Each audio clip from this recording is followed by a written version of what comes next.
Hello, and welcome to the MCT podcast. I am joined, of course, by my lovely friends and co-hosts, Tade, and then Gator's new appointed pro sports analyst, Mr. Topher 92, Chris Simmons. We have a lot of great things we're going to talk about today, but unfortunately, I do have to start off with some sadder news. A week ago, I lost my uncle. His name is Christopher Flash Wallace, and he's a big sports guy, and loves his family, his motorcycle and guns. But the big thing is that his family, since this is so unplanned, did not have enough money to pay for his funeral, and the state is refusing to help him. So linked below, I will have a GoFundMe page that will take you directly to that page. That way you can help his family kind of, you want to think of doing a cremation to help him do that and get buried. And I just wanted to, this has been a heavy week for my family. I didn't know him very much. I wish I did. He was a wonderful person. We've been telling stories over the last week or so. And Flash, this is for you, buddy. That being said, the show must go on. And we're going to start off with the games of the week. And this is something I cannot wait to talk about because I am beyond, has it been a minute yet? Yeah. I'm beyond fucking furious with the Clippers. I had the Clippers Nets this past Sunday, and this game was close. And it was a back and forth game all throughout the night. Kyrie had 28 points, 8 assists. James Harden had a double-double with 7 points and 11 rebounds. And Paul George had 34 points and 7 assists. And for some beyond stupid reason, he wasn't playing the last 3 minutes of the game. He was standing up. He was at the bench. He was ready to come in. And for some dumb reason, there was nah, you just chill there, buddy. It's all good. Kawhi's got this. And then the dumbest foul I've ever seen where Harden just flopped like crazy. I know I was talking to Chris about this while the game was going on. And just, because at first, Harden fouled Kawhi. They let that go. It was tough contact. It was a game-deciding play. They let it go.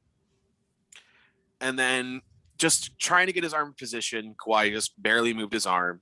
And Harden sold the shit out of it. The Nets went on to win 112-108. And I'm just salty. I still don't understand why their leading scorer and probably one of their better defenders outside of Kawhi Leonard wasn't in the game to close that game out. And Chris, I know you had the Lakers and Jazz, and I know you were kind of surprised about that game too. I mean, so yeah, I did have the Lakers and Jazz on Wednesday. I thought it was, a 1-2 matchup in the West. You're looking at two top teams. I mean, they still are, don't get me wrong. And I thought it was a real kind of test game more so for the Jazz than the Lakers, solely because it's the regular season and it's LeBron. At this point in his career, he's going to do what he's going to do. He's going to get into the playoffs. It doesn't really matter.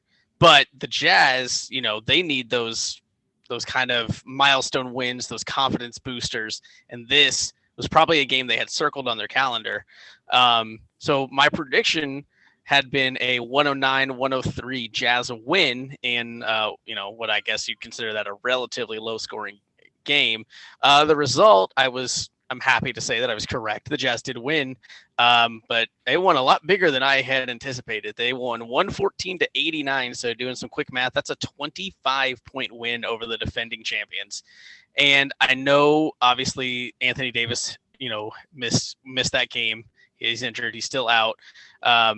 But, Utah handled business. You can only play who's out on the court. Utah's not going to feel sorry for them. Every team has to deal with injuries, especially championship level teams. They have to deal with adversity. There's outside of the Golden State Warriors a few years ago who, basically ran into no bumps in the road, every team that goes deep in the playoffs and eventually wins faces adversity, faces injuries, has to figure out stuff on the fly and deal with stuff. LeBron led the Lakers on Wednesday night with 19 points. The Jazz, I was surprised. They really spread the offense around well. They had 6 players. Not only did they have 6 players in double digits, but nobody had 20 points. So you're talking 6 guys that scored between 10 and 19 points.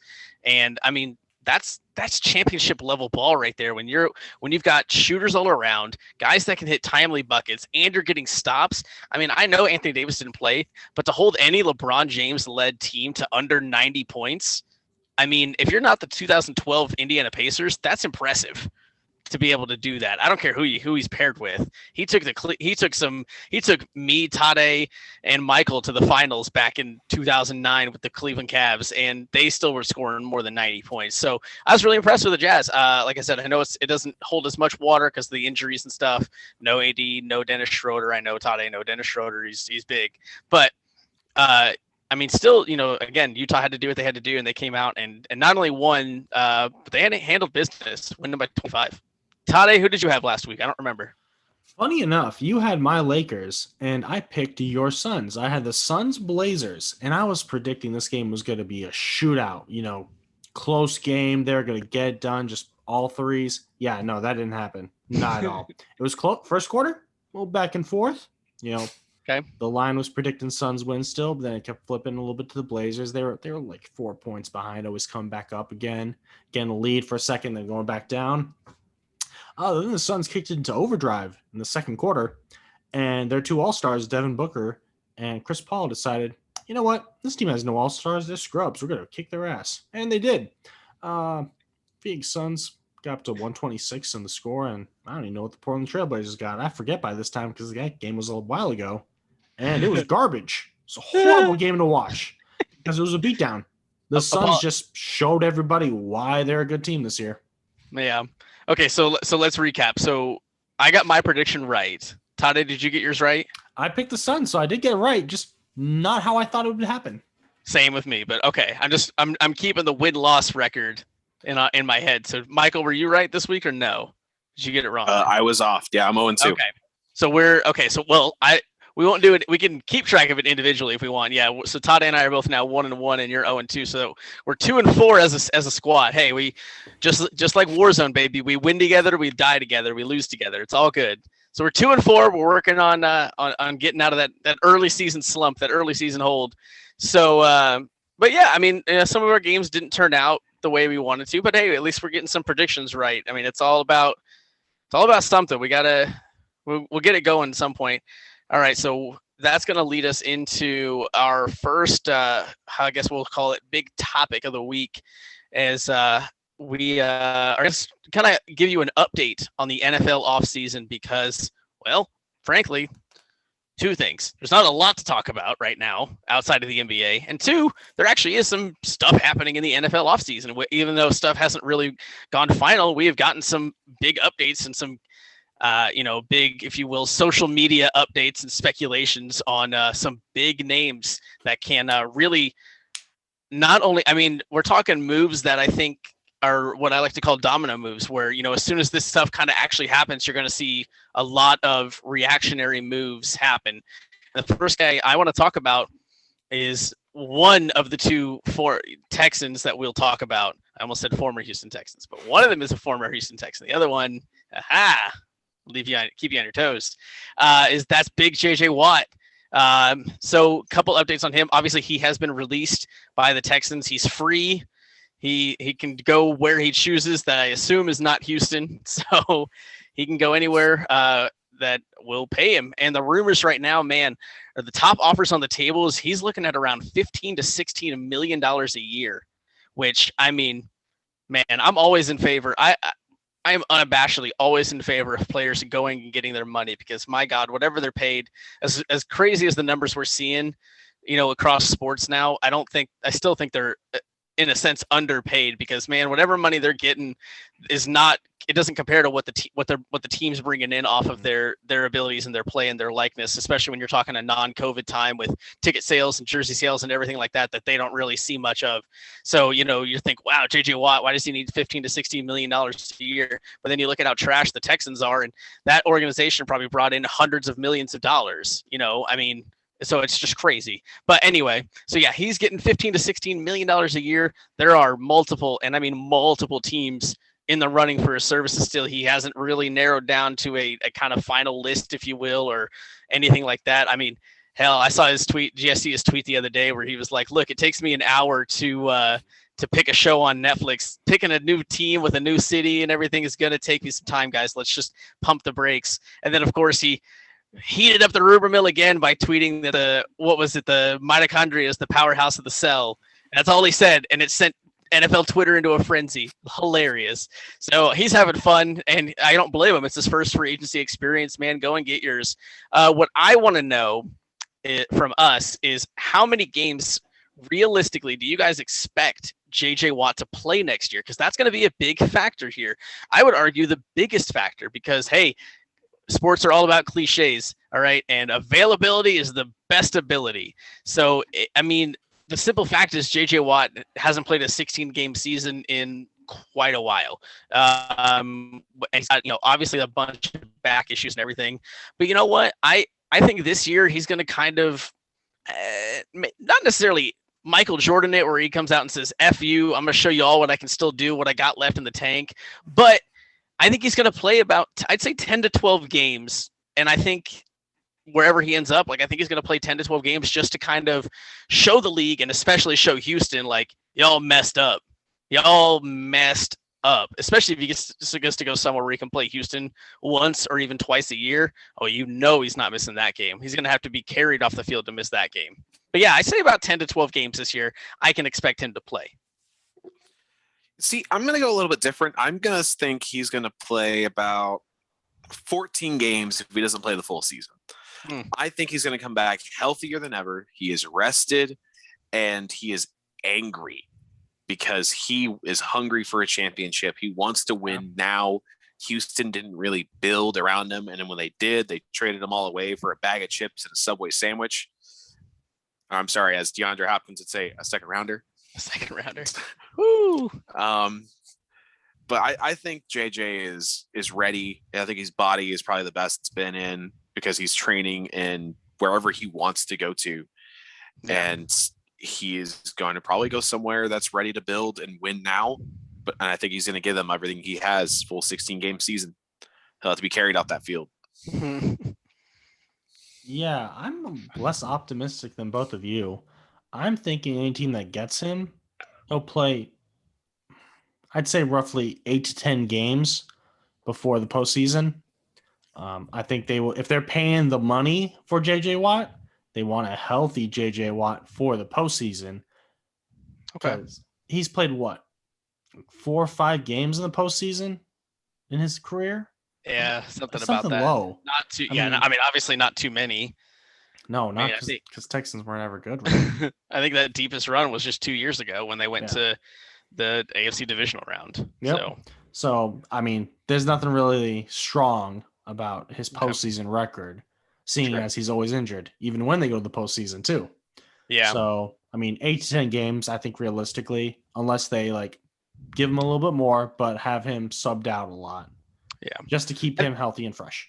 I think I like that idea actually a lot. I'm going to kind of piggyback off that one. I think that's really good because if you think about the type of team that's going to acquire him, is it's obviously not a rebuilding team or a team that's going to need him to lead that defense into the postseason. It's going to be a team that's already established and just wants to add, that final piece to get over the hump. And getting him hurt in week 4 isn't going to do an already playoff contending team any good. So you're right. They probably will, kind of keep him bubble wrapped and keep him healthy throughout the year just to have him to unleash him in January.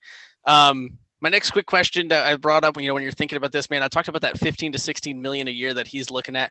What teams are out there kind of spending that money on Watt and really look, like I said earlier, I'm all in on players getting their money. So I think any team that wants him is not going to negotiate the dollars and cents too hard. If his value is about 15 to 16 million, whoever's going to go get him is going to sign that check over with a smile on their face. I don't think you're going to see a team try to belittle him and knock him down and say, oh, well, you want 15, we can come in at 9 and then settle at 12. I think they're going to be oh, 15 and you'll come here. That's it. That's all you got to do. Here, sign the check, move on. So yeah, I mean, he's absolutely worth that.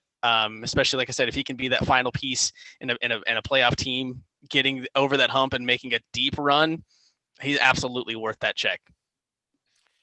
And I'm going to have to agree that there are literally 31 teams that should be considering adding 99 to their roster.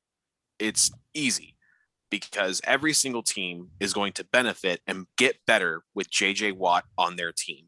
It's going to come down to what they're going to promise JJ they're going to do around him to get him to a Super Bowl.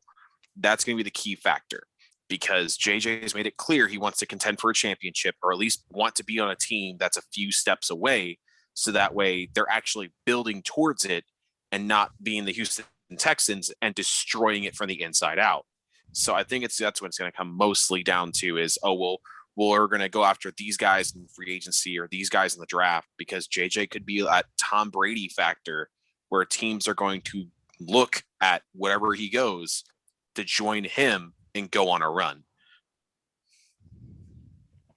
Yeah, I have to agree with you guys also. I think any team's going to want him. But when I look at price-wise, I'm comparable. His old teammate, Jadeveon Clowney, when he was trying to bump around the league, trying to get just a 1-year deal, it was what, $15 million the Tennessee Titans picked up for him, and he didn't even play last season for them. So I think either a comparable short-term deal with that range, or something with a decreasing value over time, is something JJ Watt would get if it has a lot of guarantees. So if he gets hurt, he'll be fine. But I think something starting off in like the $15 million range is acceptable for a lot of teams, seeing as what people would pay for Clowney, who is arguably not as impressive as JJ Watt due to Clowney's injury history, which is more severe due to his knees. Yeah. I mean, and like you said, the fact that he was essentially a non-factor last year in Tennessee is a big knock now going into the 2021 season against Clowney. So final thing on Watt, pretty simple. I want the one team that we think he ultimately ends up at, and I'll lead it off. And I'm not going to lie, in my heart of hearts, I think there's just too many things pointing this direction. I think he ends up in the golden green with number 12 Aaron Rodgers. I think he ends up back home in Wisconsin with Green Bay. They've already seemed to make some moves to cut costs, to cut some salary out. I even saw something yesterday that their Pro Bowl center Corey Lindsey has basically been like, Green Bay hasn't even talked to me, so I don't expect to come back to Green Bay. And so, I mean, if he's out, they have already cut a couple other veterans that were relatively expensive contracts. And I mean, Green Bay is a smart organization. They know how to win. They know how to put together a good football team. They don't just do moves just to dump salary for no reason, or just I guess it's just time to move on from this guy. They're typically very smart with their decisions, so they're probably leading their way towards something. And I mean, man, if you can add JJ Watt back home, revitalize his career, kind of make him happy again, and just let him go out and chase the quarterback around up in that cold frozen tundra at Lambeau Field, man, I think that's where, if I had to pick one team right now, I think that's who ends up paying him and getting his services this coming season. And see, I'm really hoping for Indianapolis. Like, I want Robert Mathis to be able to sweet talk him into playing on our team, maybe having a foot race with DeForest Buckner to see who gets to wear the number 99. It'll be a nice, big, happy story. And he gets to crush the Texans twice a year on a tough defense with a team that, as long as their quarterback doesn't get injured or turn the ball over like crazy, is probably going to make the postseason, especially if all they have to do is beat Tennessee. And that's it. They have nobody else in that division that's really worth competing against them right now. But in my football brain, my semi-pro sports analyst brain, it's all just pointing towards a team that has a loyal fan base, a good quarterback, an easy division, and is really committed to winning. And that is, are you going with no, me? All those criteria fit, right? Okay. Yeah. But I'm mainly taking Bills Mafia. Okay. I think he's going to go up to Buffalo because, I mean, the Patriots aren't going to contend right now. The Jets are. They will if they go get Russell Wilson. Yeah. Okay. foreshadowing. But I just think that division's going to be easy. They have a ton of talent. They have a young quarterback who is driven to win and can make some insane moves, as well as a team that's just willing to get weird. If JJ Watt wants to go play tight end and catch a rocket launcher from for Josh Allen, I mean, I'm sure they'll do it. Like it's going to be a crazy year if he goes to Buffalo, but I think that's where he's going to end up. Okay. You know, you could just switch around what Michael said with what I'm going to say, and there's still two different teams. My team has a loyal fan base. My team, I'm going to pick, has a good defense. My team has an average QB, above average QB. Okay, I know you're not talking about Green Bay. Then never mind. No. Carry on. The Browns, the Bucks of the AFC. Ooh, I like that. I like that. Yeah, it works. They have a good wide receiver core. I mean, when Odell's hurt, not hurt. They have a great defense already, and we know defense wins championships. So add on to that already. They have cap space, and they got Baker Mayfield, who's an above average QB, who led them pretty well in the postseason. So if I'm JJ Watt, you want to be in the dog pound, not the Bills Mafia, not with some cheeseheads. Cheeseheads. You want to be with the dog pound. I like it. I mean, is the Dog Pounds fans crazy enough to jump through tables that are on fire in like a foot of snow? They're drunk enough to throw beers at the field. That is very true. They're also drunk. People. Oh, they're drunk and loyal enough to follow that team that went 0-16 and like didn't make the playoffs for 20 years. I mean, same thing can be said for Buffalo. But I mean, like, they're just as loyal as anybody. They stuck around with Hugh Jackson, and he sucked. Yeah, come on. Yeah. Did you notice the one? Don't question the Browns' loyalty here. That's Johnny rough. Manziel was their QB, and they were still fans. And even though they're like, no, a homeless guy picked them, and our owner listened. No. The one thing I do love though is that JJ Watt has always shown like a love for snow, and we all pick teams that have really harsh winters. That's true. So he's gonna go out there and dominate in the snow. It's gonna be hilarious. All right, so the next guy, I think this might be I'm not going to lie, I think this is going to be the most fun one we talk about today, just because it's such a wild story up to this point. It feels more, Tade, you know the NBA pretty well, we all do, but like that's your bread and butter, I would say. Like, doesn't it feel more like an NBA superstar talking out about like an Anthony Davis saga kind of level at this point when I'm talking Russell Wilson, who has come out, his camp has come out, and then he's confirmed the statement that he's unhappy in Seattle because he's getting the absolute crap beat out of him year in and year out. And, he doesn't feel like they're doing enough to protect him and build around him. And he hasn't requested a trade. I think at this point, he's really just trying to light a fire in the front office and be like, look, just put pieces around me. That's what I'm asking for at this point. And of course, everybody's kind of taken it to be like, well, maybe he wants out of Seattle. And so it's just kind of blown up in the last week or so. And again, he has not explicitly asked for a trade. His agent did, go to the team and say, hey, we're not asking for a trade, but if you were to put a trade out there, here are the teams that we would prefer. Which is just a weird conversation to have, by the way, to just go like, hey, I don't want to be traded, but if you're going to trade me, please trade me here. Please make the team better. Yeah. And those teams that he's said he's preferred to go to are the Dallas Cowboys, the Chicago Bears, the New Orleans Saints, and the Las Vegas Raiders. That's an interesting group of teams. I will say that right now. It's very, very interesting. But a reminder, Russell Wilson has a full no trade clause in his contract already. So this is all, it's such a weird saga, and I feel like it's just kicking off.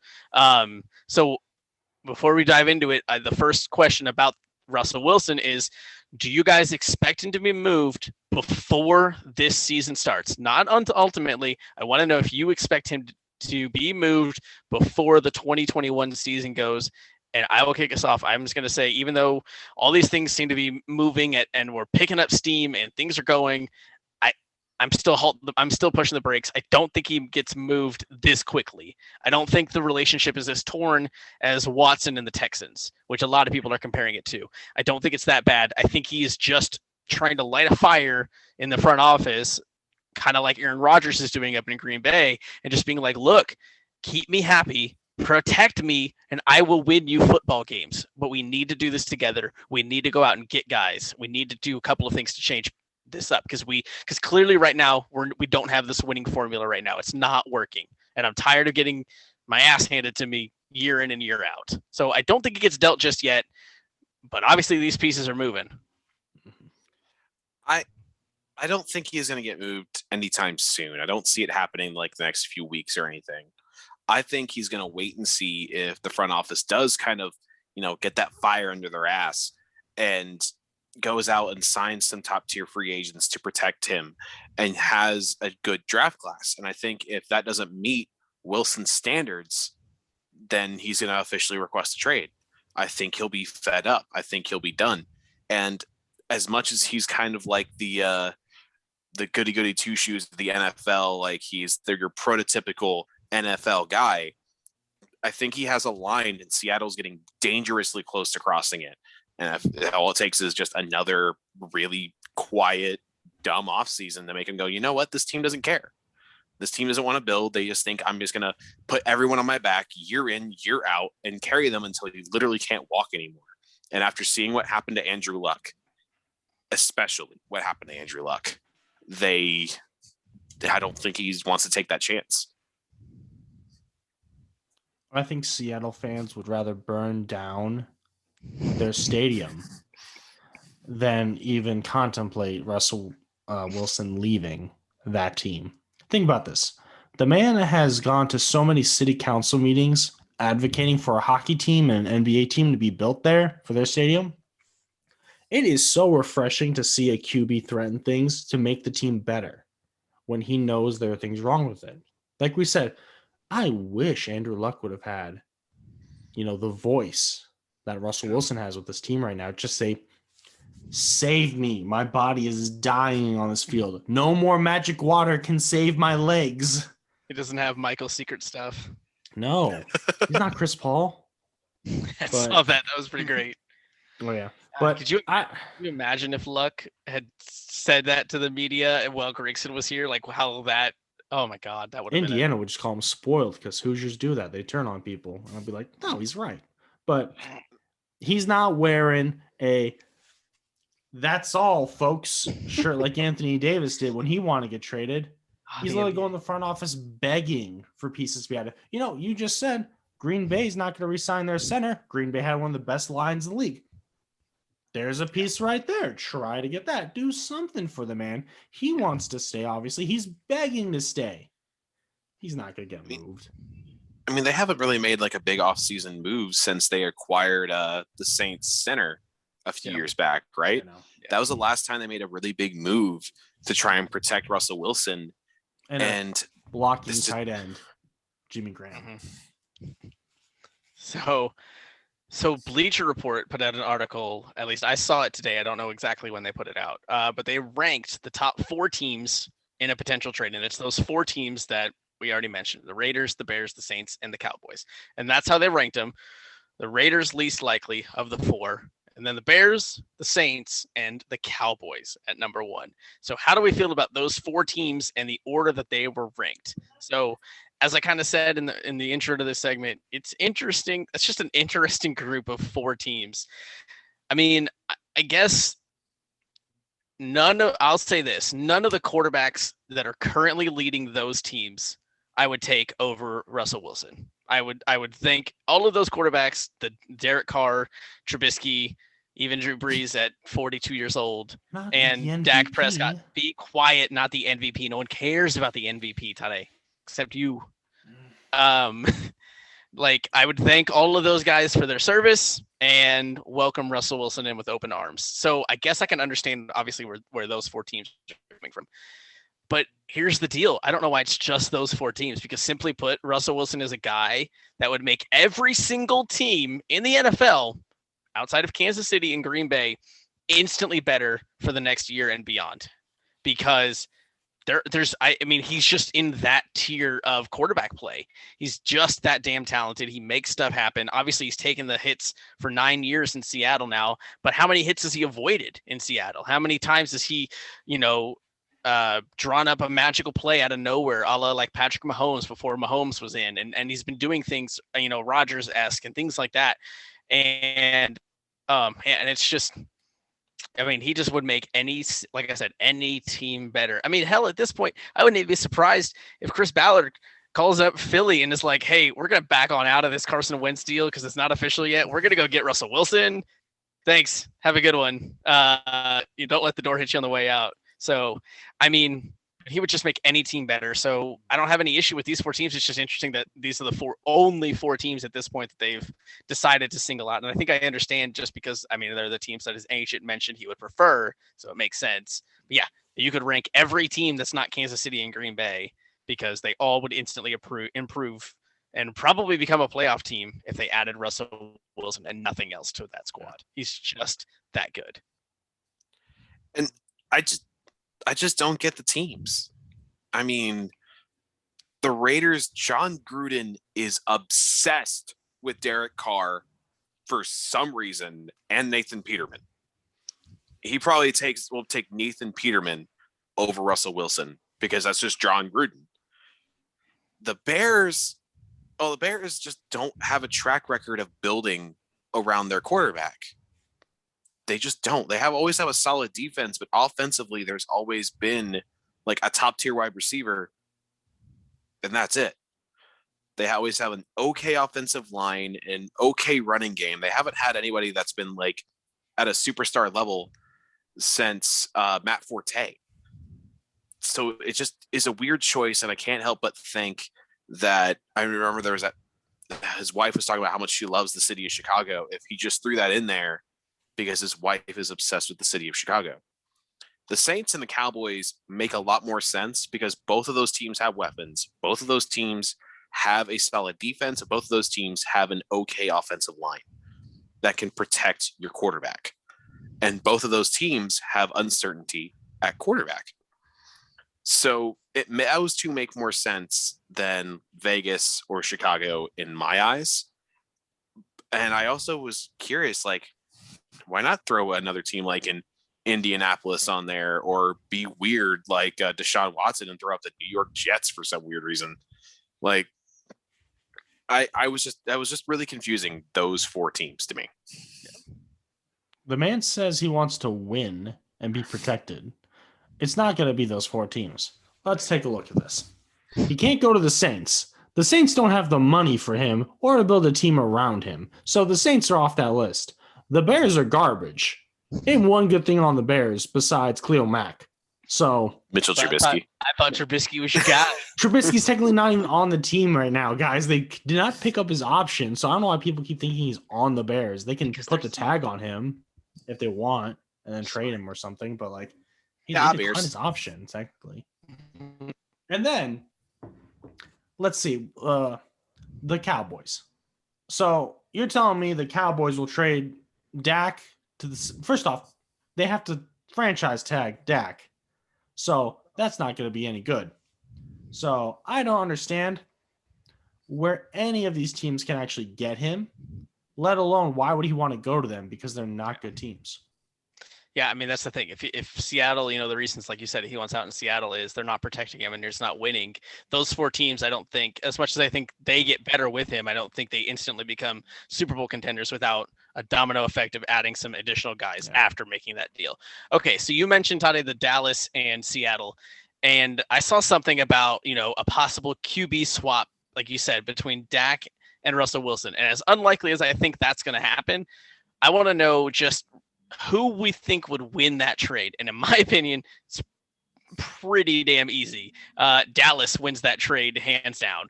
They are instantly way more dangerous with Russell Wilson than I think Seattle would be with Dak Prescott as those 2 teams are currently constructed.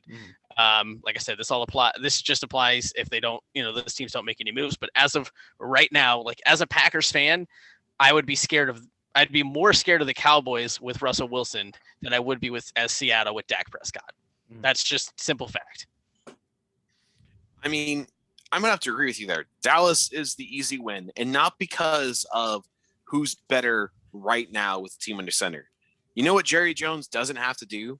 Pay Dak Prescott an obscene amount of money coming back from an injury. And in my opinion, he's played medium tier football, but wants record breaking money. And it's just ridiculous. And they don't have to franchise tag him and pay him Aaron Rodgers level money to, again, be middle of the road. So I think it's an easy Dallas for sure. Dallas should probably make that move. It depends on the money they would have to pay Dak Prescott for Seattle, but if it's something low, then Seattle would win that because then they could spend more money rebuilding that team, giving them a wide receiver core to, throw the ball to. If they have to pay Dak Prescott an obscene amount of money, then Dallas wins because they have a elite QB who is better than Andy Dalton, who they had a trot out last year. So, I mean, Dallas would automatically get better no matter what. Yeah. All right. I mean, what was it? He was wanting like $100 million a year, right? Dak was not a year. He wanted 40. He wanted 40 a year. He ain't that crazy. Meh. Yeah, it's not that good. No. So we saved the best for last. We're gonna kind of update the Deshaun Watson saga, as you will, move into the new chapter in this, which, I mean, I think it is going to end up being a long, drawn-out story. So obviously, it's not happening as quick as Deshaun Watson would like, but it's from the outside looking in, I'm not going to lie, it's a pretty fun thing to watch unfold, especially as a fan of a division rival of the Texans. I feel so bad for Deshaun Watson, and it actually is right at this point, I'm not going to lie. Houston fans, I feel for you. I really do. This is tough. This sucks. And like, my heart actually goes out to you, especially as a fan of a team whose quarterback walked away from the game 2 weeks before a season started. Like, I understand what you're going through to a degree, and I feel for you. I'm not going to lie. I think this is worse because at least he just walked away because his health didn't allow him to play anymore. Your guys like, hey, this whole organization sucks from top to bottom. I can't stand anybody in here from the janitorial staff to the owner of the team. They're all trash. I'm tired of it, and I refuse to play anymore. Like, that hurts. Andrew Luck was just like, look, I'm smart. I already have my money. I can't play anymore. I got a kid. It's nothing against Indy personally. I'm out, and I'm going to stay in Indy anyway. So, like, it's just tough. But the latest chapter in this story is Deshaun Watson sat down with new Texans head coach David Culley and straight up told him, hey, good to meet you. Have fun coaching the team. I don't want to be here. I still want to be traded. I have no intention of playing for Houston ever again. That's according to ESPN's report. All right. So the question's pretty easy at this point. Who blinks first, Deshaun Watson or Houston? And honestly, I think kind of by default, Deshaun Watson is going to end up having to blink first in this battle because Houston ownership just seems so goddamn dumb and stubborn and just like, nope, nuh-uh, we don't gotta, I don't wanna, I'm not gonna, you can't hear me, la la la, la. I can't hear you, la la la la la. They're pretending they don't have a phone. They're pretending that, yeah, I can't see you. They would rather hear no evil, see no evil. Yeah, at this point, it seems like they honestly would rather ruin this guy's career by keep trotting him out there and then give him what he wants and trade him and even make your fans happy at some point. Like, it's just ridiculous from an owner's. I just don't understand how they can be this childish, in my opinion. Like, they're acting like a child who is not winning at the game of basketball, so they're going to take their ball and go home so nobody else can play.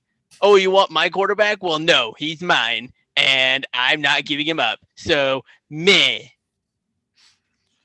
You're also referring as that ball was sentient and was like, nah, can you like pass me over there, please? Like, can he like dribble me for a little bit, please? I would like can you share? I would like to go in the hoop, please. Instead of just airballing or being slammed up against the backboard. It's ridiculous. I'm going to go a little bit different. I think Houston has to blink first just because of what's on the table. Because Watson has the money to hold out. He can sit. He can chill. He had a pretty big first year of his contract, and he made enough money to kind of sit back and go, fine, I'm going to sit back. I'm going to drink a beer. I'm going to let y'all work this out. And I feel like the team still probably has a chance to swoo him back in with, again, just like I said with Russell Wilson, strong free agency. And if it gets this far, a strong draft, because you might be able to say, hey, we built around you. We gave you what you want. Please let us dribble you again. Like, for the love of everything that is holy. But I also think that you have to trade him before the draft, especially because he wants to go to New York. He's a known commodity. Yeah, for some reason, he wants to go to the freaking New York Jets of all teams. That is a team where people go to die. But honestly, their future looks a little better than the Texans. So, which is really weird to say out loud, isn't it? Because you got the number 2 overall pick. Right. You can score that. And if you could probably even say, hey, give us Sam Darnold too. So you still get a mid-tier quarterback to go along with a number 2 overall pick that you can use to get whoever you get back from New York a weapon. So I feel I know you said Miami, like, cool, yeah, you can get Tua, but Tua is just as unknown as like a Justin Fields or a Trevor Lawrence or the guy from BYU whose name I can't remember, or Kyle Trask.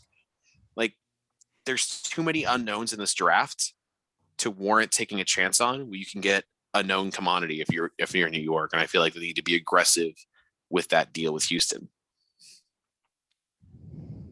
So Houston is in one car. Deshaun Watson is in another car. They're going towards each other. Chicken. Watson is going to swerve because if his car hits Houston's car, he'll lose his money. If Houston hits Deshaun's car, Houston can keep driving through. Deshaun Watson has to play next year, or else he doesn't get a single dime of his contract because it's so poorly written. He's going to blink first. He's not going to sit on the bench, eat fries, and be like, oh, yeah, I'm hurt. No. Remember what happened last year with Antonio Brown? Or was it 2 years ago at this point? 2 years ago with Antonio Brown. Oh, my feet got frozen. Oh, man. Team, you're fine for that, bro. What do you mean? You froze your feet on purpose. Deshaun has to blink. He has to play. He has to prove his value. He has to stay healthy. He wants to stay healthy, but Houston doesn't have to play him. They can just be like, cool, you can protest, bro. We're going to get a high draft pick. We can draft somebody next year, trade you then, but play your games. We're not going to do anything until we get a deal. All right. Yeah. So in the apparently alternate reality where Houston wakes up and does right by their quarterback and trades him, where do you guys want to see him end up? Besides Indy, where do you want to see him end up? Not what makes sense, because obviously that's been talked to death at this point. Where's just kind of an off the wall fun, like where you for Deshaun's career personally, like where do you think would make him the happiest? And I'm thinking somewhere away from the AFC South, but still in the AFC. So he has a chance at going against Houston every now and then, especially if they put together a competent team, maybe beat him in the playoffs. I'm sure that would be the ultimate revenge for a guy like that. I'm thinking, how about down in Miami, leading that young and very hungry Dolphins team to that next level? I mean, they won 10 games this past year, splitting the quarterback one duties between Tua and Ryan Fitzpatrick. So, I mean, if you take those guys out and add in a guy like Deshaun Watson, I mean, that number just goes up and up and up. And, you're looking at a very fun battle in the AFC East year in and year out between them and Buffalo for that AFC East crown. And final thing, obviously the weather's going to be better down in Florida than Texas. So he's got to be happy about that.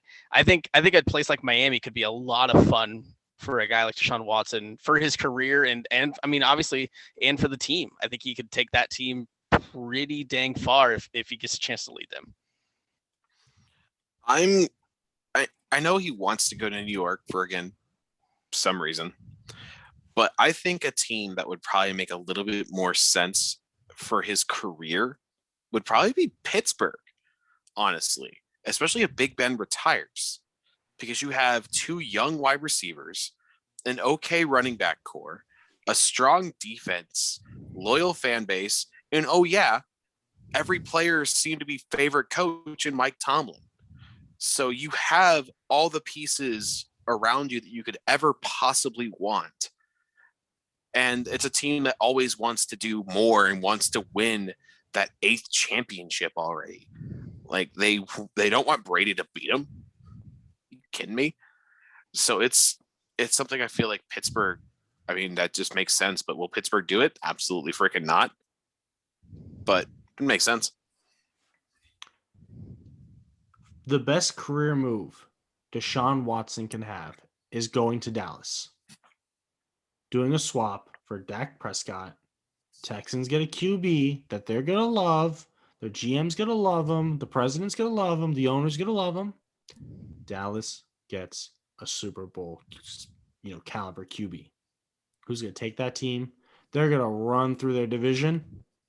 He gets the wins. He stays in Texas where he loves it. Houston rivalry right there. But you know what? The fans are going to flock to Dallas because all the Houston fans are really Dallas fans. So head to Dallas, baby. Okay. I like that.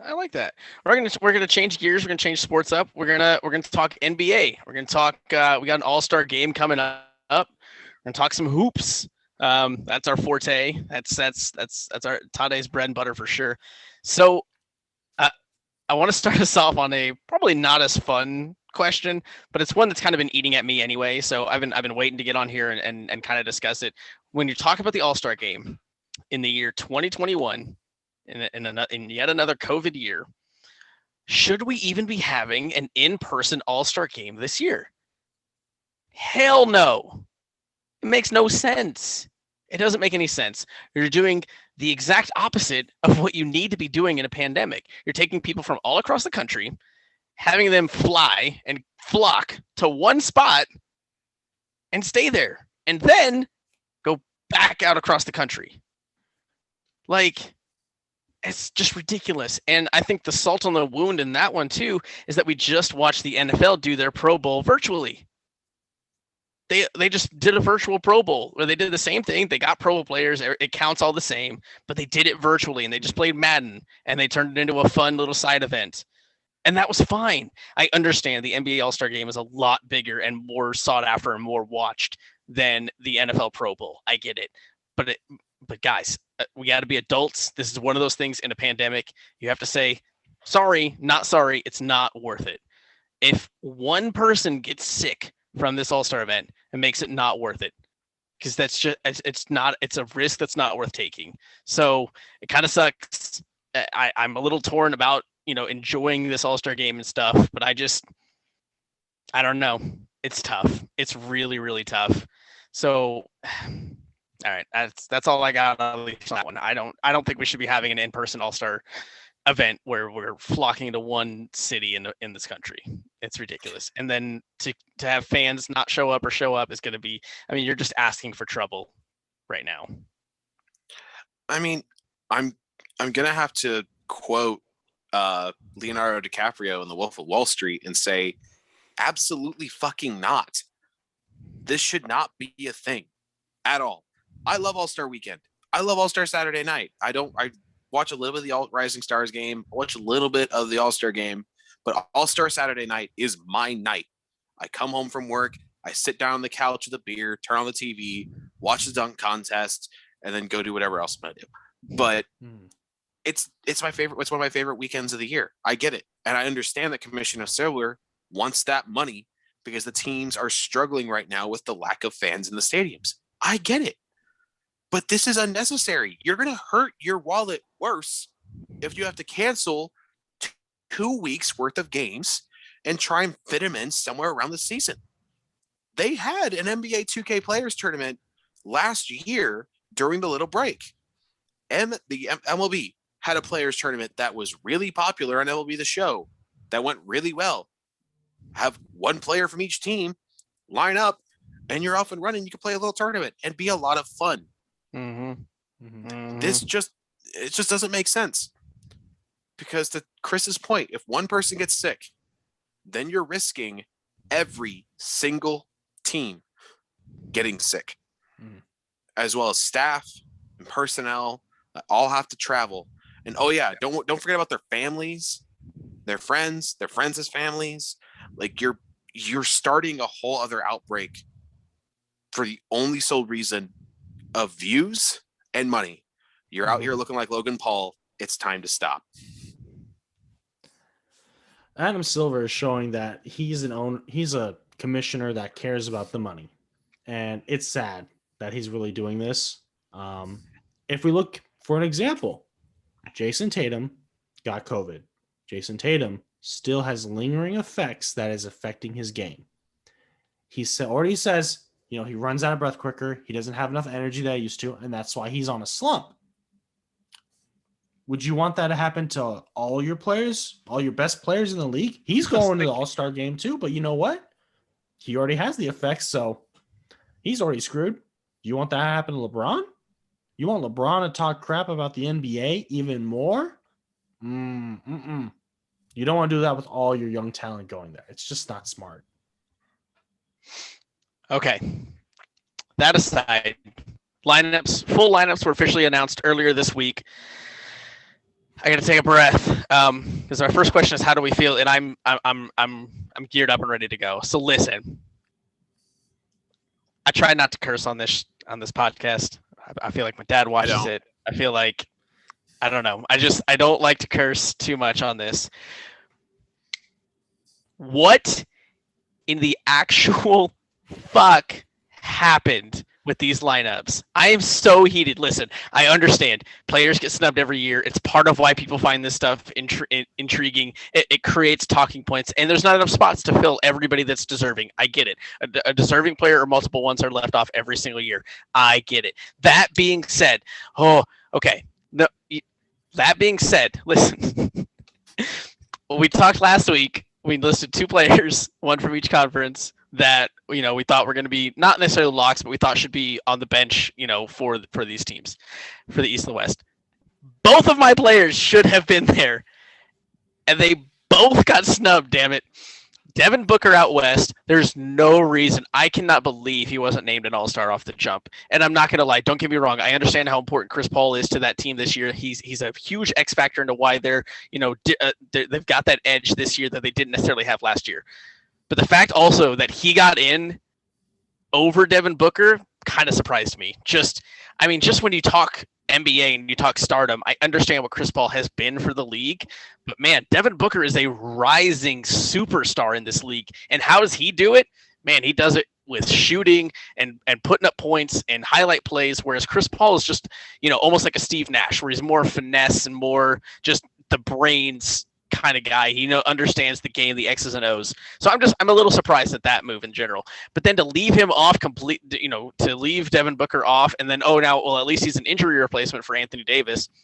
That just it doesn't sit right with me. And then to snub Sabonis hurts a lot. Like, that was insane. I couldn't believe they snubbed Sabonis, and freaking Nikola Vucevic on the 12-win Magic gets a spot over him. Like, okay. So not only what really got me was not just the fact that Sabonis himself got snubbed, but that it's that 0 Pacers made it. When you're talking, there's 3 guys that had good cases to be there. And you're telling me not one of them could make it in Brogdon, Sabonis, and Miles Turner? I mean, it blew my mind, actually, that not one of them made it, especially with the fact that Sabonis got there last year. What did Sabonis do this year to this point that's been less than what he did in the first half last year? Nothing. I don't get it. I didn't understand it at all. It made no sense. And then you have so you get Vucevic from Orlando, and you get 2 Boston Celtics from a below 500 team. Both of those teams right now are currently lower in the standings than the Pacers. And you want to cry to me and tell me that it's about, hey, it's about being, it's the same thing with the MVP conversation. It's about being a valuable player on a winning team or the best player on the best team. Well, clearly that doesn't matter when you're talking these all-star lineups, because guess what? As much as you may not like it, the Pacers are the 4 seed right now, and who's leading them? It's one of those 3 guys in Brogdon, Sabonis, and Turner. The fact that none of them got in, now granted, Sabonis did get in today again as an injury replacement for Kevin Durant, but it's not the same. It doesn't sit right. It doesn't feel the same, and especially for a guy like Sabonis, who was such a fringe all-star guy last year and was a fringe all-star guy this year, that you're going to have people that still kind of shrug it off and be like, well, he made it, but he didn't really make it, which is absolute crap. And, okay, I'm going to take a breath. Y'all take over. It's ridiculous. Oh, last thing. I do want to give a shout out on this lineup to first-time all-star in Chicago Bulls shooting guard Zach LaVine. That was super cool. I'm super happy that he made it, actually. Super awesome. Great dude, fun to watch, hell of a shooter. Speaking of that, real quick, he scored 30 or more points in 4 of his last 5 games, and he has 10 games this year with 35 points or more. 10 with 35 or more. It's crazy. He's averaging like 28 a game. And I have a trivia question for you guys. The last time Chicago Bulls had an all-star was in the 2016-2017 season. Do you guys have any idea who that was? It's in the outline. Don't cheat. Oh. Is it Nikola Mirotic? It is not. Dougie McBuckets? It is not. TJ Leaf? Ding, ding, ding. We have a winner. No, it was Jimmy Butler. They have not had a all-star since Jimmy Butler was in Chicago. So congrats to them. That's super cool. I know they're super excited as a fan base to have another all-star, and he's more than deserving to get that spot. So super, super cool. All right, now I'm done. So I know the All-Star game is all about who is more popular. It's a popularity contest rather than who is the better player or who is on the better team.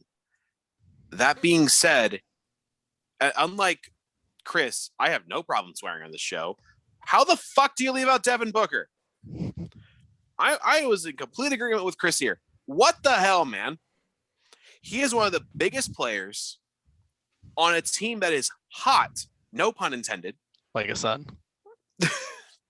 God damn it. And y'all were just like, nah, like what? Like Sabonis, the only part of me that understands that is that we're a small market team. He doesn't make the highlight reel. We don't have a whole lot of like primetime games. But you know who does? CP3, Devin Booker, and the Suns. And that team is just, I don't get it. I don't.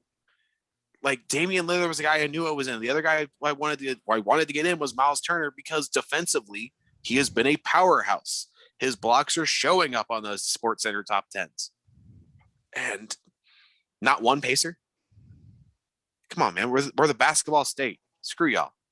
I'm done.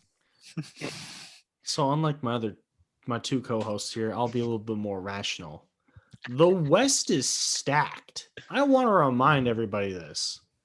Like, he's not wrong. 2, 3, 4, 5, 6, 7, 8. 8 teams are currently over 500 in the West. In the East, 1, 2, 3. Oh, wait.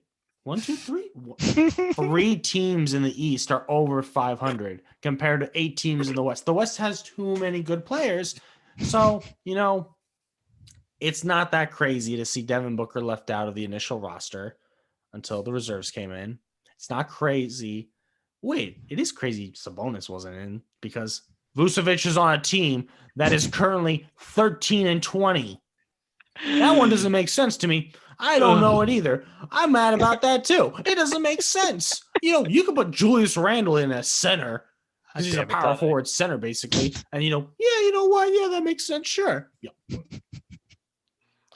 Vucevic, no, that's what I said. It makes sense in the West. West is stacked. They have a lot of players. East is more of a toss-up. I mean, I get why Zach LaVine is in it with a 7-seed team compared to like Toronto. Fred VanVleet's been going off this year. He could have been given a spot. Pascal Siakam. He's picking it up. Yeah, he's doing well. He's 3-point percentage is down this year. Everything else is up. People are sleeping on Pascal. But they're the 5th seed. They're 16-17. Bulls are 15-16. Yeah. Similar stats. Zach LaVine's obviously going off. He should have gotten the Bradley Beal treatment like Bradley Beal did last year. Glad for Bradley Beal getting included this year, even though Washington's 12-18, but they're on a hot streak. Hey, coming back. Their coach is awful. But he's not just included; he's a starter. How cool was that? That Bradley Beal's actually a starter in the All-Star game. Like it's so funny that like you get fan vote. Fan voting. Trash. That's the easiest way to put it. Absolute trash. Michael mentioned it's a popularity contest. That's exactly what fan voting is. A lot of there are a lot of fans out there like us who know. At least the fans know who they're voting for, unlike the players who misspell names and click on the wrong people. Kostas Antetokounmpo got 3 votes. Who votes for him? I meant his brother. How did you miss the names, Giannis and Kostas? Especially because they're in different conferences. Yeah. All right. So that's great. If we're talking NBA, there's 3 teams I want to highlight actually as we're coming up on the All-Star break. And one of that first team is actually who Toddy was just talking about. That's those Washington Wizards, man. Let's give them some respect. We kind of dogged on them before, so we gotta. If we're gonna do this, we're gonna do it right. We gotta give them credit where credit's due. And man, right now I know they're sitting at 12-18, and they're the 12th seed in the East. Which none of that sounds impressive. I get it. But look, they just beat Denver 112-110 yesterday, a Thursday night. On Tuesday, they lost in LA to the Clippers on a back-to-back on 135-116. But that halted a 5-game win streak, which is obviously the longest of the season, seeing as they had only won back-to-back games once before during this year. Back in January, they went 2 Minnesota and 1, and then 2 Brooklyn and 1. Mm-hmm. So, they're figuring some stuff out. If you look at their last 10, they're 7-3. That's especially in the jumbled up East. That's pretty good. You can go on a streak like that. You can find yourself all of a sudden right in the mix of the playoff thing. So I want to know, what is their ceiling this year that we think, now that they're kind of getting the stuff rolling, that where's the highest we can see them going? And you know what, as much praise as I want to give them for this mid-season run that they're going on, and they've got some pieces, obviously Bradley Beal starting all-star, and Russell Westbrook is Russell Westbrook. They've got some stuff there. And the East, like I said, is a jumbled mess. Right now I think the 4 seed through the 10 seed is separated by a game. So, and we've got the play-in tournament and everything. Realistically, I think their ceiling, you're looking at maybe a 7 or an 8 seed if they really get things going. And at that point, if they're the 7 or the 8 seed, they're going to have to go up against Brooklyn or, a team like Philly in the first round, or even a Boston or some, Toronto. And I don't think they're going to have a chance in that. So I think the best we might see from them is a 7 or 8 seed and a first round exit, which, hey, I'm sure they would take that after starting out like 3-12. I'm going to have to agree. I think the Wizards are still going to wizard. Yeah, Russell Westbrook's finally pulling his weight, but how long until we have those 2 alpha dogs butting heads until something's got to give? And I think that what's going to suffer is going to be the Wizards. And I think they might push into an 8 seed spot. Even with the East being as, well, booty cheeks as it is, I think they might get an 8th seed and get knocked out in the first round by the eventual NBA champion Indiana Pacers. That's a funny joke there. I like it. No, I have confidence. I gotta agree. Their first round exit, I think they're gonna get like a 7th or 8th seed. I think it's doable on their hot streak. They've gotten together. They don't have a center. They're playing small ball. And it works for them. Their coach sucks. It's a diversity they're going through. But I think the Wizards are obviously, like I said before, they're a team you don't want to bet against or bet for because you don't know what's going to happen. They almost lost that game against Denver too. They got lucky there at the end. But the Wizards are unpredictable. That's for sure. Yeah, they were down 17 to your Lakers today, and they ended up coming back and winning that one in overtime. So, yeah, that's got to be a tough one to swallow. Speaking of that LA team, we're going to talk about both LA teams, and we're going to see not how quickly we can get through this, but we're gonna talk about both LA teams. So we're gonna give you a little 2-for-1. So the first team I want to talk about is that other team in LA, as Tade likes to call them, the Clippers. They've struggled recently. They're, they I think struggles is accurate, but I think they started out really hot. So of course they were going to kind of regress to the mean a little bit. But right now they're sitting at 23-11. They're the 2 seed out west, but they did just get blown out by Memphis on Thursday night, 122-94. That's a 28-point loss. And they did have both their guys playing, PG and Kawhi. So that's rough. I mean, it's hard to lose by 28, especially when you're talking and you've got 2 of, the top 15 guys in the NBA and a top 5, so, I mean, it's tough. But PG, if you look at the shooting in that game, PG had 13 points on just 3 of 12 shooting. Kawhi had 17 on 6 of 14. So, cold night, you can kind of shake that off, but it's rough. But there are 6-4 in their last 10. So I want to ask you guys the same question. Where do we see the Clippers ceiling this year? And, I mean, it's an interesting question. If we're talking their ceiling, I mean, their ceiling is NBA champions. They've constructed this roster with the idea of not only getting past the Lakers, but winning the West and winning it all. So, I mean, of course, that's their ceiling, I guess there's a reality where that happens. Do I expect them to do that? No. And that's probably going to be my hot take, I guess, of the week of the podcast is I don't see them actually making it out of the second round of the playoffs. Telling you that right now. I don't think they make it out of the second round of the playoffs. I think if they go up against, because here's the deal. If they go up against your Lakers, Tade, healthy, or the Jazz, I don't think they'll win that series. And I don't think the Jazz and Lakers are going to have to play each other in the second round. So realistically, whichever of those 2 teams gets the Clippers, I think they win that series.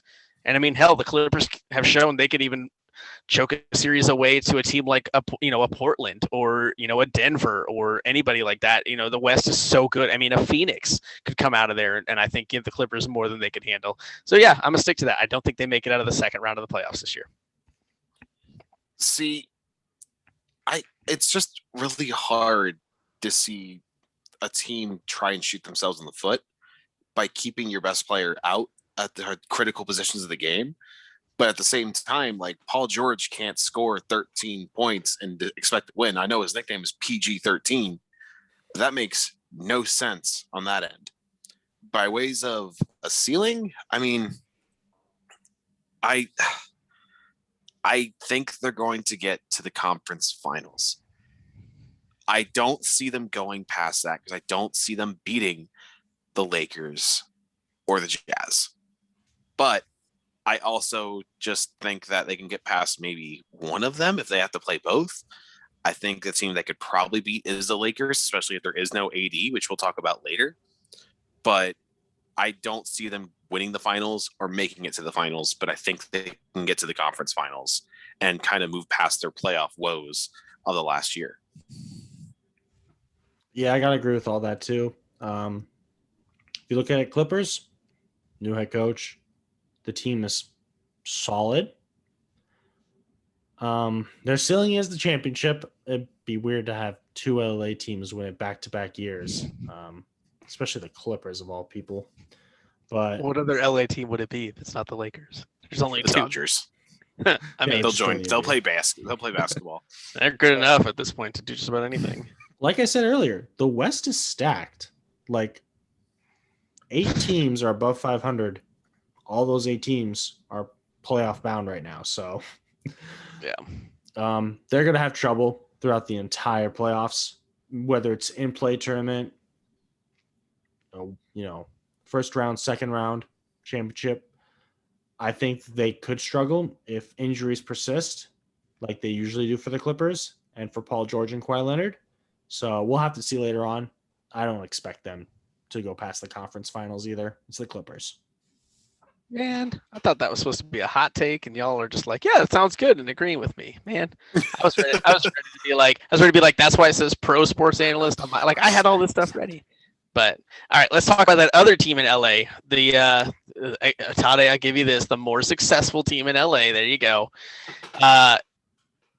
Success is not coming their way right now, at least not in the last week or so. And the big question is, can they do this thing without Anthony Davis, because he's been out for 5 games. He's still going to be out for a handful more games, at least until the All-Star break, I believe, at least through the All-Star break. But right now, if you're looking at the Lakers, they're sitting 22-11 and the 3 seed out in the West. They're half a game behind the Clippers. They are on a 4-game losing streak. It's obviously the longest of their season. They have lost at home to Brooklyn, Miami, and those Washington Wizards. And then as my game of the week was, they lost in Utah on Wednesday, or they got blown out. They have been without Anthony Davis and Dennis Schroeder. Tade, you'll be excited to hear that Dennis Schroeder is expected to return Friday night after missing these last 4 games that the Lakers have lost, his last 4 games to health and safety protocols. If you look at Anthony Davis, he's missed the last 5 games, and he's going to be out until at least after the All-Star break. The team is 1-4 since he went down in those 5 games. They're currently on that 4-game losing streak. So do we think they can kind of survive this wave and still do LeBron and Laker things when it comes crunch time? Simply put, yeah, I think they're going to be able to survive this. As much as maybe I wouldn't like them to, just because it's fun to see a different team win. Listen, LeBron's in year 17, and guess what? He's still LeBron. At the end of the day, there's a couple of reasons that this team is going to survive, and one of them, the biggest one, is the fact that LeBron is going to do LeBron things. He's one of the GOATs of basketball, and this year's no exception. To him individually, I mean, he's putting up MVP numbers. Hell, he's probably going to win his 5th MVP award when it's all said and done this year. And the second reason here is I think they're going to add a piece at the deadline. I think they're going to go out and potentially pick up DeMarcus Cousins for cheap, who just got released by Houston. And I mean, how happy were the Lakers to hear that Houston's just like, nah, we'll cut him. We want to play small ball, so we're just going to cut him. The Lakers probably are like, really? So, like, we can just go get him? Because, like, I'm honestly surprised at this point that news hasn't been announced. So, I mean, it's hilarious. So, I mean, yeah, I think those 2 things. I think they're going to add a piece, like a DeMarcus Cousins, and also they have a guy named LeBron James, who's a GOAT for a reason. He's going to do GOAT things, especially come playoffs time. I mean, LeBron's not going to care what seed he ends up with. He's just going to go out in a 7-game series. It's damn near impossible to beat him 4 out of 7 times. I want to say that the Lakers are going to be fine, but the numbers so far this season have shown that they are not the same team without Anthony Davis. Yes, it's LeBron James, but numbers, just like ball, doesn't lie. So I think they're going to have some trouble. Yes, Dennis Schroeder comes back later on tonight as we're filming this, but I don't know if that's going to be enough to really put them over the hump. And oh my goodness. I'm sorry, I have the end of the Pacers-Boston game on. It's 1-9, 112 with 1:23 left. Boston. But I just don't think it's going to be enough to really kind of help him get over the hump if he misses an extended period of time. I think we're going to start seeing the Lakers maybe start to slide, and another team that gets hot, like the Suns, or if the Mavericks can bounce back, or another team could probably make a push to put the Lakers down a little bit, which honestly I think helps the Lakers more than anything. But I just don't see them getting past it until he's back and healthy. Yeah, if Lakers are healthy, they're winning another championship. No question. If they have AD healthy, LeBron healthy, Dennis Schroeder healthy, Montrezl Harrell healthy, Marc Gasol healthy, Kyle Kuzma healthy, the team's going to be fine. They're going to win all. AD hurt. Pacers must have done something just now. Tied it up, I'm assuming. But, no, AD hurt. They're playoff. They're still going to be in the playoffs. They're going to have a hunt. Domas Sabonis hit a 3. Of course, he hit a 3 the day I don't bet on him hitting a 3. Whatever. But, Lakers are going to be fine if AD comes back. Yeah. Simple as that. All right, Tade, it is your and the fans' favorite time of the week. That is Tade's bets of the week. Tade, the floor is yours, my friend. Ladies and gentlemen, I would like to apologize for the poor performance by Bam during the Heat's win over the Lakers. I said Heat would win over the Lakers at least, so I got that right for you. But that final fourth quarter, he just wouldn't score to get over the hump. He needed one shot to make it over the bet line of 17.5. He scored 16. So shame on him. Shame on me for saying he would do it. He almost did it. Too bad he didn't score in the fourth. That really sucks. But, it's fine. We're going to have the new picks. Mash, cash, and trash. For Mash, Love it. we're going to do a parlay, as we always do. Saturday's game, I'm going to say New York over Indiana. Sorry, guys.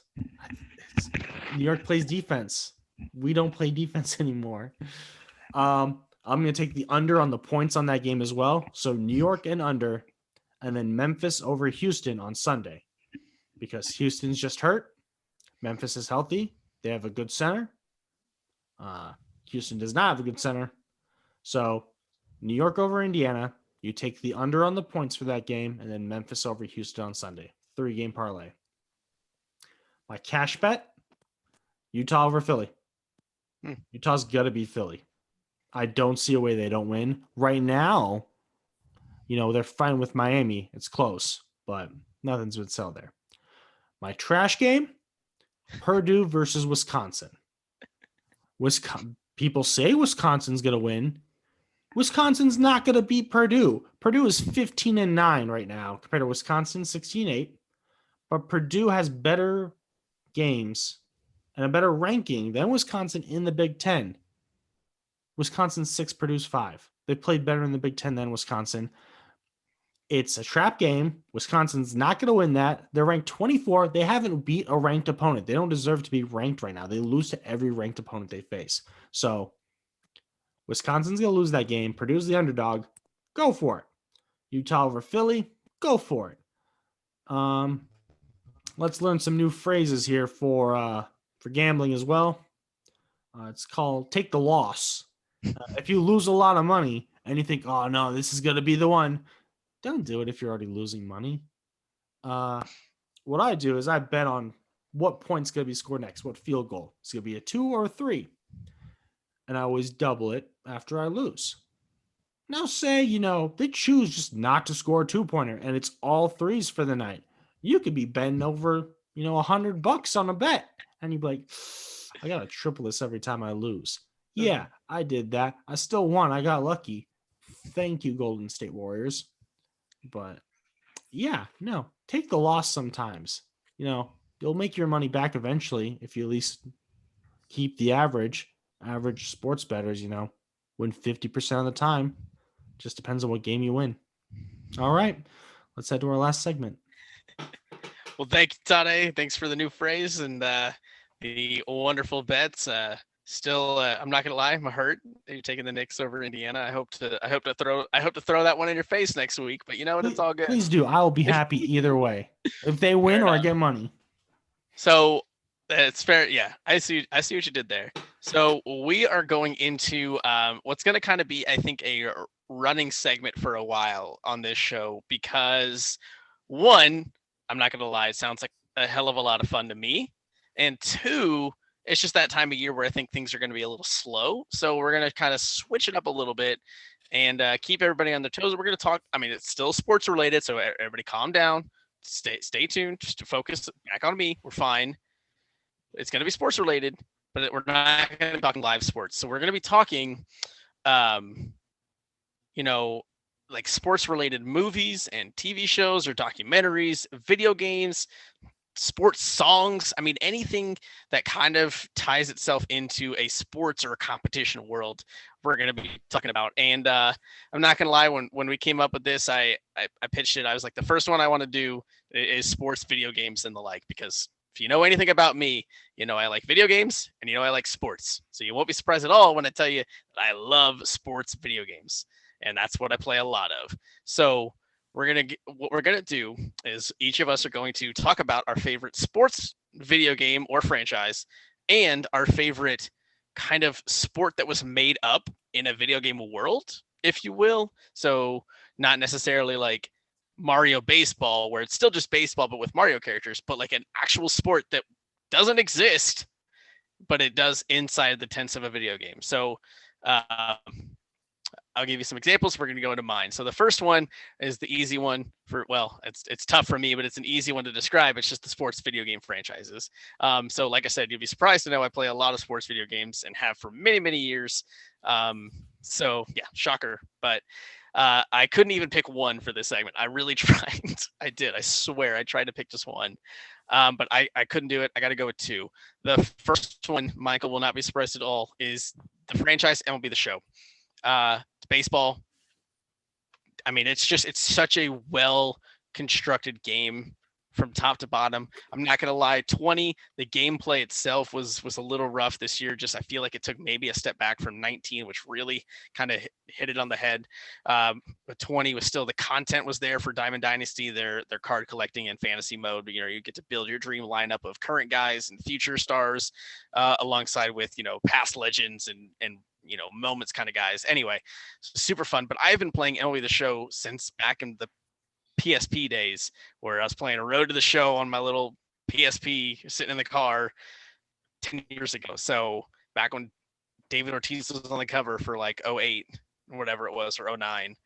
So, and I'm looking forward to 21. Comes out in April, and it's going to be a lot of fun things. They're changing a lot of it up for next gen consoles and stuff. Your Road to the Show character can actually be transported into Diamond Dynasty, I believe now. So that's going to be super cool. They also finally implemented Create a Stadium. So you're going to get to build a stadium with all kinds of, I hope, wacky things. I want a goddamn water park in center field in my stadium. I want a tube slide going onto the field. I don't care. I want something crazy.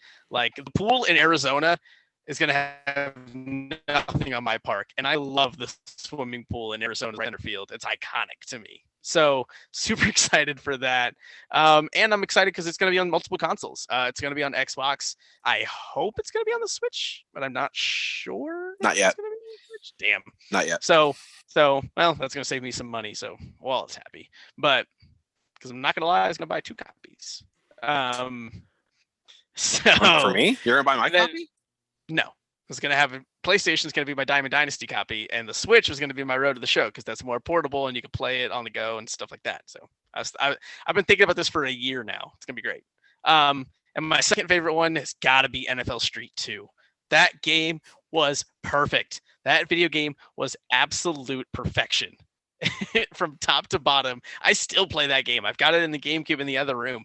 I may wake Beth up and play it tonight. I don't know, but it is perfect. You get big hits, game breakers, game changers, huge plays. You can throw behind the back, off the wall, and do all kinds of crazy shenanigans with licensed NFL, superstars. I mean, you're out there with Randy Moss and Peyton Manning and, Champ Bailey's on the other side. And it's bananas. It's super fun, unrealistic, totally amazing game. And oh my God, if they remastered it or re-released it with current rosters, guys, could you imagine just a Colts theme team with like Jonathan Taylor, Michael Pittman, like Andrew Luck, Pat McAfee? Screw it. Just get everybody. Robert Mathis, Dwight Freeney. It don't matter. Bob Sanders would be the biggest hitter in the damn game. Oh, I need it so bad. So yeah, those are my 2 favorite actual sports games. And then my favorite one that was, made up, if you will. I'm not going to lie. It's kind of off. It's a weird one, but I'm going to go with Super Monkey Ball. If you guys have ever played anything in the Super Monkey Ball franchise, it is so much fun.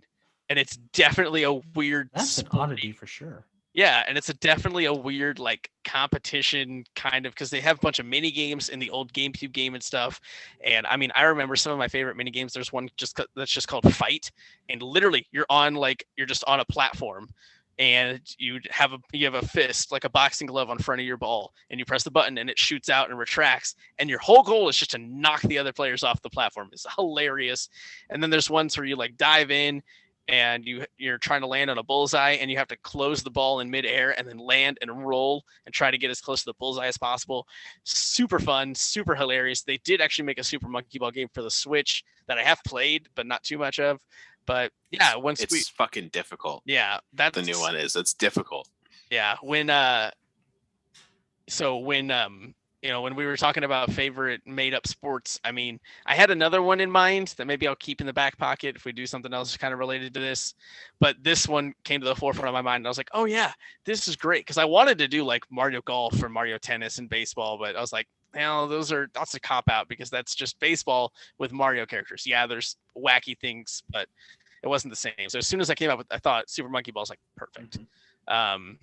So yeah, that was it. MLB The Show, NFL Street. I mean, just glorious video game franchises. And then Super Monkey Ball, off the wall. Also, I just gotta say, my favorite thing about NFL Street is always like, oh hey, I'm gonna run up a wall with Peyton Manning, and just yeet it over to Dallas Clark or Reggie Wayne, which makes absolutely, positively no sense. Oh, it's great. It's just gold. Truly a masterpiece. I'd have to say for me, I also was torn for like my actual like real sport video game franchises. It's one number one's got to be MLB The Show. I am a baseball fan first, and that game is probably the closest and best feeling baseball game franchises ever. RBA Baseball has nothing on this. Same thing with like 2K Baseball. But I always like simulation baseball. I love it. Now arcadey stuff, that's a whole other talking point. But just for ways of like, I want to play, like I want to feel the sport of baseball. MLB The Show is always great. And this past year, the content, Jesus, there was an absolute metric ton. Now, I'm also a big football fan. I've been playing Madden since Madden 06 was probably the first one I remember playing. And the game I probably have the most hours logged into is Madden NFL 10. The one with Larry Fitzgerald and Troy Polamalu in the cover. The split cover. The only split cover they've ever done. Exactly. And the big thing was it was the first year they had Ultimate Team, which is vastly different than what it is now. And better and worse in some ways.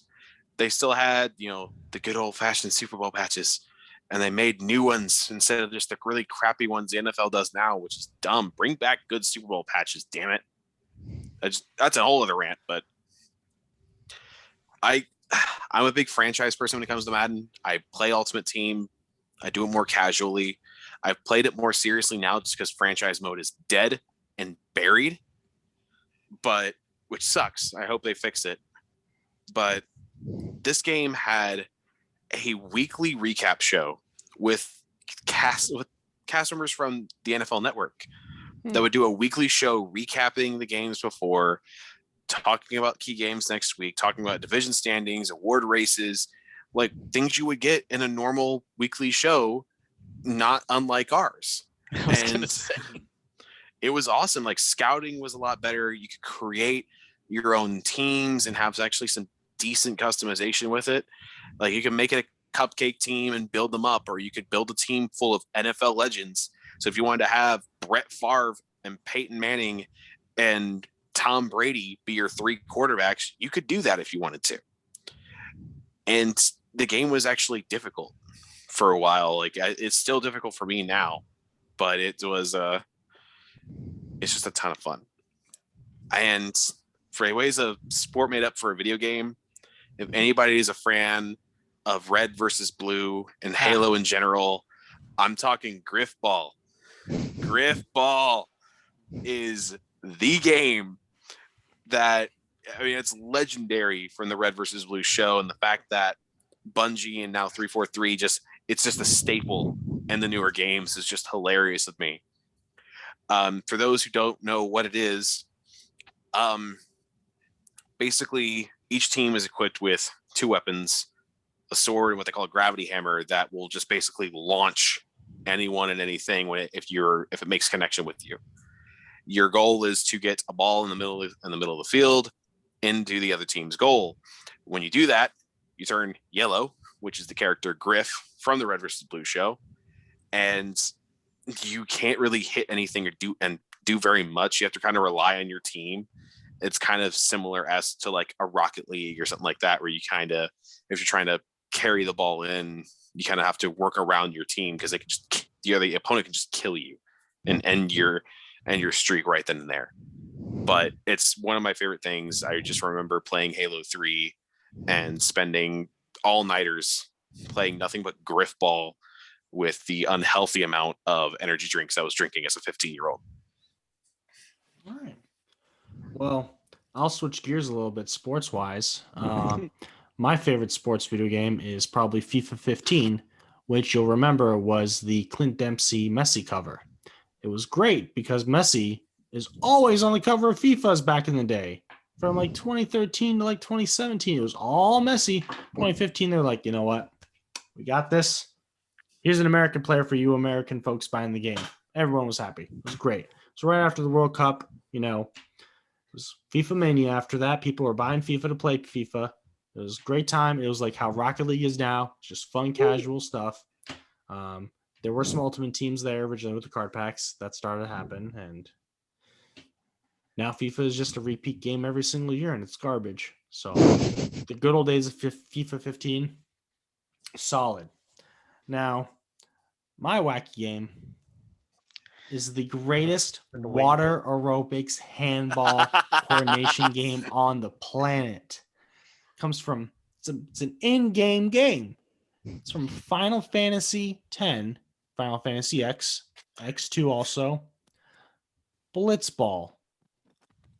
Blitzball is the greatest sport in a video game, period. Like as a mini game. You could play tournaments. You could play against other teams. You would travel. Oh, let's play blitzball. Let's do it. You are encased in a sphere of water with 2 goals on the sides, in which you would swim towards the other goal, throw it to your teammate to pass it, kick it to the goal or throw it in the goal, try to get in. You would have to get past defenders if the ball went through them. It was just a whole lot of fun. Blitzball is the best video game ever created as a sport game. Period. It's bad that's probably the most iconic too. Because the first thing that Chris and you came up with this idea that I thought of was, oh yeah, Final Fantasy X. Yeah.